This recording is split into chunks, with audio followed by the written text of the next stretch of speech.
شروع اللہ کے نام سے جو نہایت مہربان اور بے حد رحم والا ہے۔ اس صورت میں بہت سے انبیاء علیہ السلام کا ذکر آیا ہے، اس لیے اس کا نام انبیاء رکھا گیا۔ اس میں وہی کشمکش زیر بحث ہے جو نبی صلی اللہ علیہ وسلم اور سرداران قریش کے درمیان برپا تھی۔ زیر بحث موضوع مندرجہ ذیل ہیں۔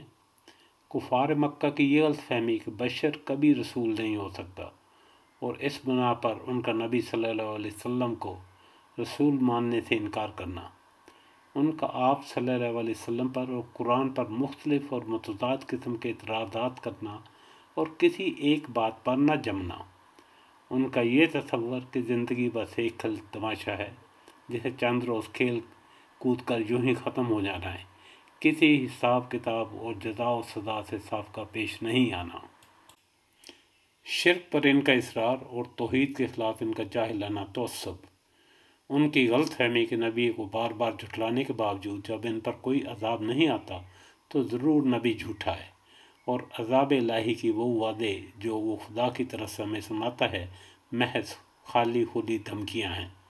اس کے بعد انبیاء علیہ السلام کی سیرتوں کے اہم واقعات یہ کہ تمام انبیاء علیہ السلام کا دین ایک ہی تھا جسے محمد صلی اللہ علیہ وسلم پیش کر رہے ہیں۔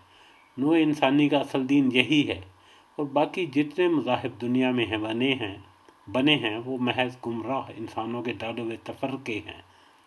آخر میں یہ بتایا گیا ہے کہ انسان کی نجات اسی دین کی پیروی کرنے میں ہے۔ بسم اللہ الرحمن الرحیم۔ لوگوں کے حساب کا وقت قریب آ گیا، پھر بھی وہ بے خبری میں منہ پھیرے ہوئے ہیں۔ ان کے پاس ان کے رب کی طرف سے جو بھی نئی نصیحت آتی ہے اسے وہ کھیل کود میں ہی سنتے ہیں۔ ان کے دل بالکل غافل ہیں، اور ان ظالموں نے چپ کے سرگوشیاں کی کہ وہ تم ہی جیسا انسان ہے، پھر کیا وجہ ہے جو تم آنکھوں دیکھتے جادو میں آ جاتے ہو؟ پیغمبر نے کہا، میرا پروردگار ہر اس بات کو جو زمین اور آسمان میں ہے بخوبی جانتا ہے، وہ بہت ہی سننے والا اور جاننے والا ہے۔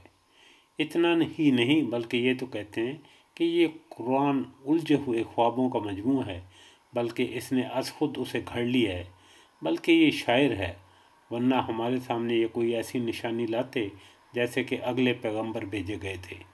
ان سے پہلے جتنی بستیاں ہم نے اجاڑی سب ایمان سے خالی تھی، تو کیا اب یہ ایمان لائیں گے؟